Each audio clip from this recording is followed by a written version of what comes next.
Hello and welcome one and all, this is Old School Gamer 1971 here.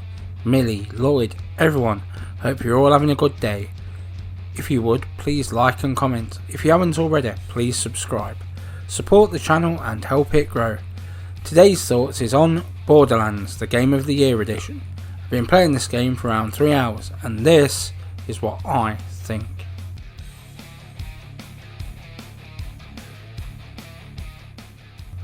Borderlands Game of the Year edition, developed by Gearbox. It's a first person shooter that came to the PlayStation 4 in 2019. So this all started about 10 years ago. It was an original thing back then, with well-rounded characters who may have borrowed certain attributes and nods to popular media, make this a fun play that is both familiar and original at the same time somehow.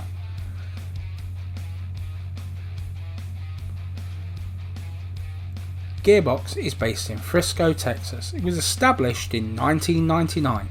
They started off making games in the Half-Life series. They were the developers of Brothers in Arms, a game in the same vein as Medal of Honor, Battlefield and Call of Duty. After they started work on the Borderlands series, they have made the odd dud here and there. Duke Nukem Forever, Battleborn came out too late, and Alien Colonial Marines, enough said. They also gave us Bulletstorm Full Clip Edition, so that's a bit of a mixed bag. But I say to ye naysayers, let's look at Borderlands 3 and then discuss, and if the answer is still no, what the hell is wrong with you? It looks great, like the collection Handsome Jack, the VR edition, second game. This comes with all the DLC, and to be honest, all the DLC is great. So I will try and review them all before I get the third game. Well, that will actually be the fourth game, but that is neither here nor there.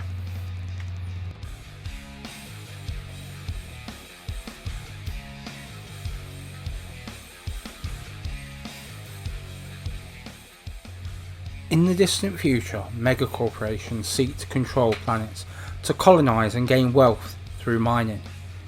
Before the game begins, Atlas uncovered an ancient vault with advanced weapons technology, allowing them to take over their competitors, finding similar ruins with the same markings on Pandora. However, after extensive searching above ground, they came up empty-handed. They were forced to give up, totally unprepared for the dangerous wildlife coming out of hibernation. After their departure, the Dahl Corporation, a competitor, colonises the planet, securing its vast deposits of minerals, mostly using large amounts of convict labour. The research was headed up by Patricia Tannis. Her search was much more fruitful. Unfortunately, she lost all of her team to the wildlife. This drove her insane. She did, however, find proof of the vault. Atlas learned of this information. They sent their private military force, the Crimson Lance. Their mission was to kidnap Tannis and extract the information of the vault's whereabouts. The Dahl were no match for this, and abandoned the planet soon after, taking the rich colonists with them, leaving the rest to scavenge for their lives in the barren wasteland. The worst part was the convicts had got free and started making gangs and essentially terrorising the local population left behind. The vault became legend, one that attracts mercenaries like you and me, and so the story begins. You are given instructions by a mysterious woman and an irritating droid, Claptrap. So is this Borderlands, a trip to the wastelands, or is it Snorderlands, a meander into Poundland?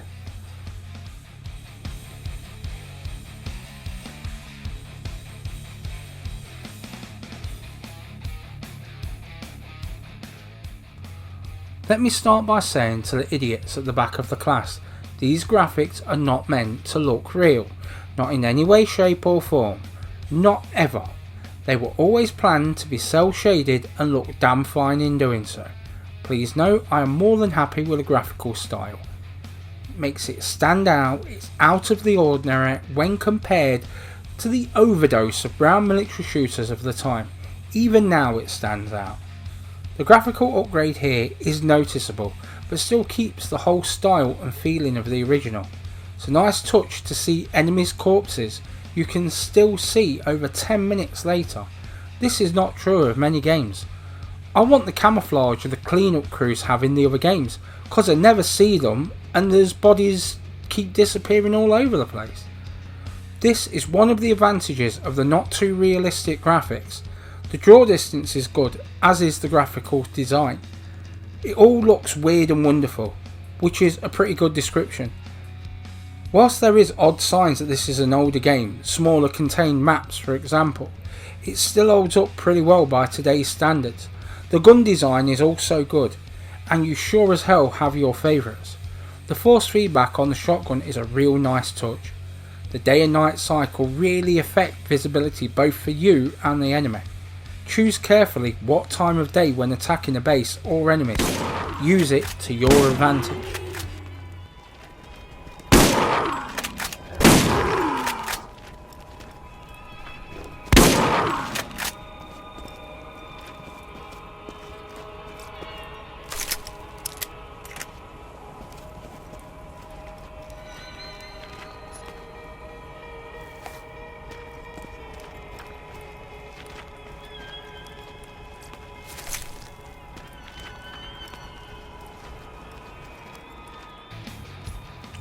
Again, this is so damn good. The sound and music really fit this game rather well. The characters do sound cliched, which is a good thing, as some cliches make some things familiar, and they look and sound really cool here. The odd little quip from your character really humanises them in a totally unexpected way. See, normally when you're playing the average game it is silent as you're shooting stuff. Now I don't quite expect War and Peace, but to have a silent protagonist when the action gets hectic seems kinda dumb. As well, I like how when you get a mission it's a short conversation, quick and to the point. There is more information for you to read, but this is optional. This is cool as you're not left with a long ass conversation about going behind the barn and off in Hermintrude. The guns sound loud and brash. The vibration helps with this, but beefy sound on guns makes it a pleasure to shoot. The sound is great in this game, which is good as it is a large game. The map is broken up, which is a bit of a negative, but each area brings its own style, graphics and sounds.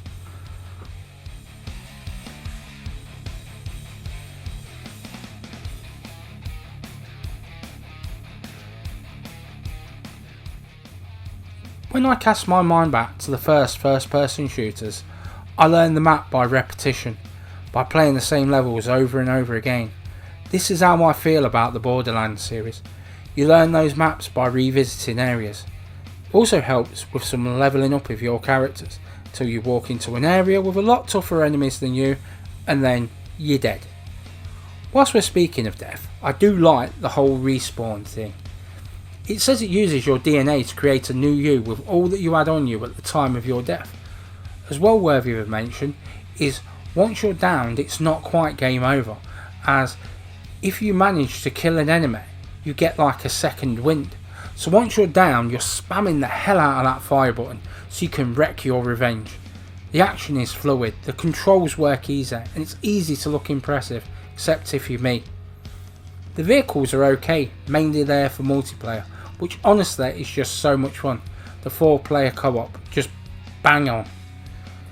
The missions are go here, do this, go back, collect, reward, rinse and repeat. The whole sloot 'em up description is so damn true. Shoot and loot. Do not get me wrong, this isn't for everyone, but it is for me. In fact, I have not met many that this game is not for.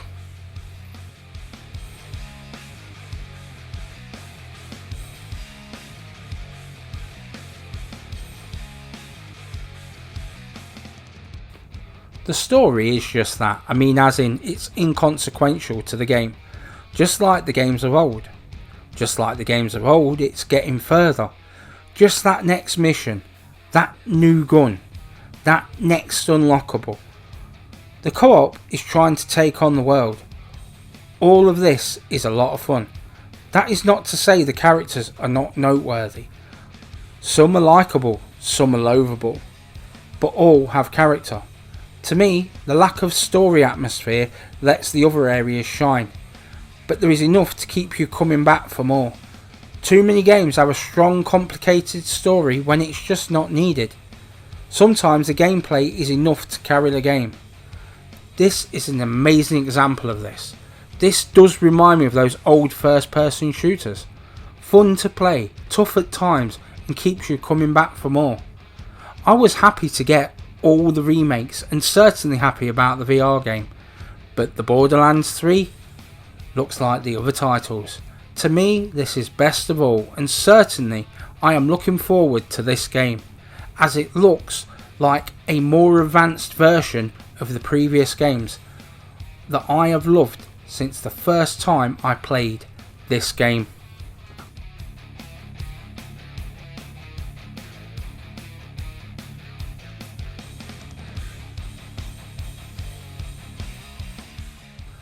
This is the game that brought back my love for the first person shooters.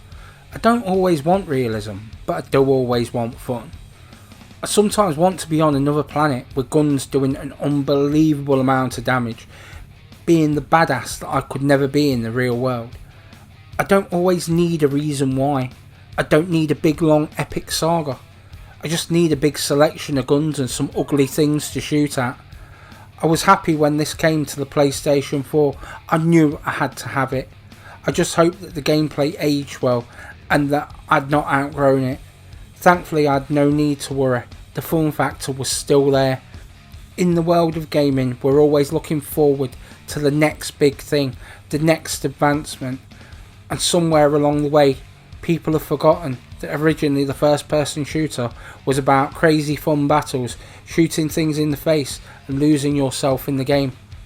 That was what made Doom, Wolfenstein, Time Splitters, Serious Sam and Bioshock great games to play.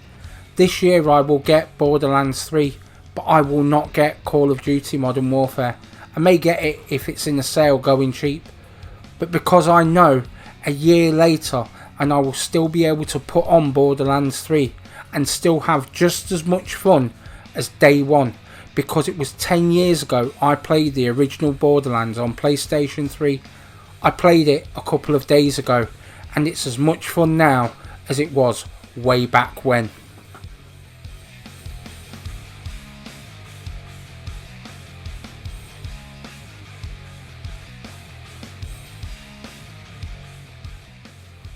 If you are hearing this, you've made it all the way to the end of the video. Well done! Give it a thumbs up and comment if you enjoyed the video. Please share as it helps the channel grow and improve. Enjoy your day. Old School Gamer 1971 signing off.